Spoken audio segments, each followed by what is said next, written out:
की मूलता शिव महापुराण में बता दी गई थी। पशुपति व्रत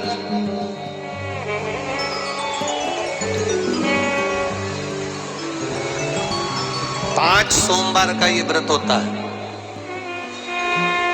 बीच में अगर तुम्हारा कोई काम अड़ गया, रजोधर्म आ गया, कोई व्रत तुम्हारा पड़ गया, छठ पड़ गई, तीज पड़ गई, चतुर्थी पड़ गई, एकादशी पड़ गई, या तुम कोई व्रत करते हो वो उस दिन पड़ गया, तो उस व्रत को छोड़कर अगले व्रत को गिना जाता है। सुबह पूजन की थाली लेकर मंदिर में जाते हैं, भगवान का अभिषेक पूजन करते हैं, थाली लेकर वापिस आ जाते हैं, उस थाली को अपने घर में रख लेते हैं।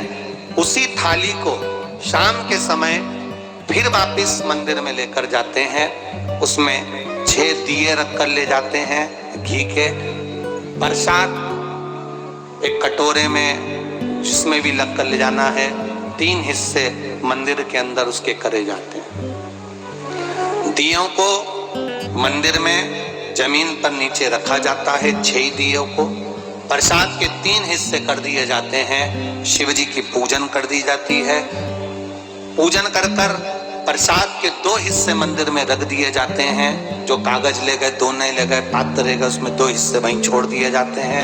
1 हिस्सा थाली में रख लिया जाता है। 5 दिए जो जलाए हैं वो वहीं रखे रहने दो।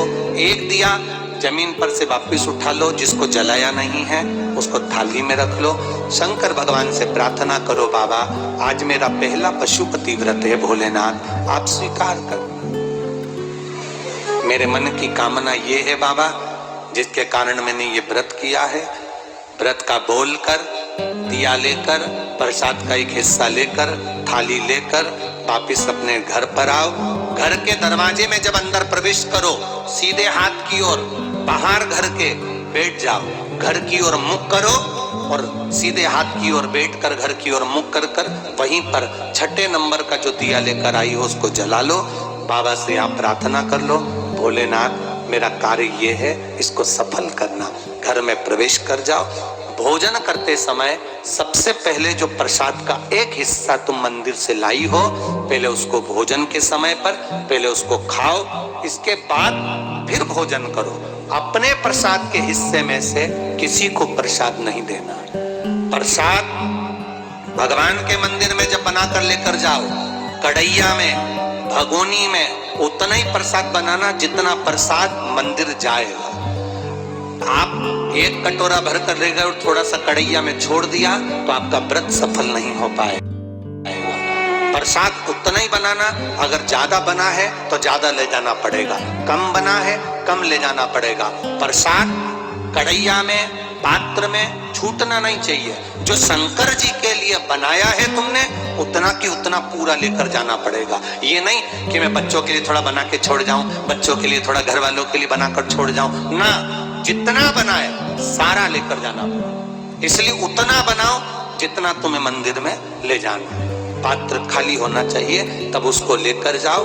3 हिस्से करो, 2 हिस्से मंदिर में रखकर 1 हिस्सा लो। 4 व्रत पूरे हो जाएं, 5वां व्रत रहे। बाबा से विनती करते हुए 108 चावल के दाने, मूंग के दाने या फूल या पंखड़ी या बेलपत्र आदि जो भी आप बाबा को 108 चढ़ाना चाहें वो ले जाओ। एक श्रीफल, कुछ भेंट साथ में लेकर जाओ। भगवान को नमन कर कर भाव के साथ में ध्यान देना। जो 108 सामग्री ले गए हो वो भगवान को समर्पित करो। नारियल और भेंट 11 रुपए, 21 रुपए, 51 रुपए जो भी तुम लेकर गए हो, वो जो जलाधारी, जलाधारी का मतलब होता है ये जहां पर शिव जी का शिवलिंग रखा है, ये जलाधारी, ये जल, नारियल, भेंट इस जलाधारी पर कभी नहीं रखना चाहिए। जो नारियल भेंट जलाधारी पर रखते हैं उनकी भी कामना पूर्ण नहीं होती। ये नारियल भेंट या जो भी फल है, फ्रूट्स है, कोई जलाधारी पर नहीं, जमीन पर रखो। पर इस जलाधारी पर जहां भगवान शंकर का शिवलिंग रखा है, गोल जलाधारी, वहां पर उसको नहीं रखना है। कई लोग यहाँ दिया रख देते हैं, जलाकर दीप रख देते हैं, ये गलत है, भगवान उसको स्वीकार नहीं करता।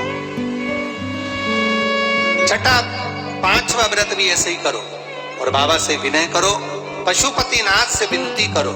पशुपति व्रत एक ऐसे व्रत हैं जो नारी, पुरुष, बच्चा, बूढ़ा जो करता है उसकी मनोकामना भोलेनाथ पूर्ण जरूर करते हैं, ये निश्चित है।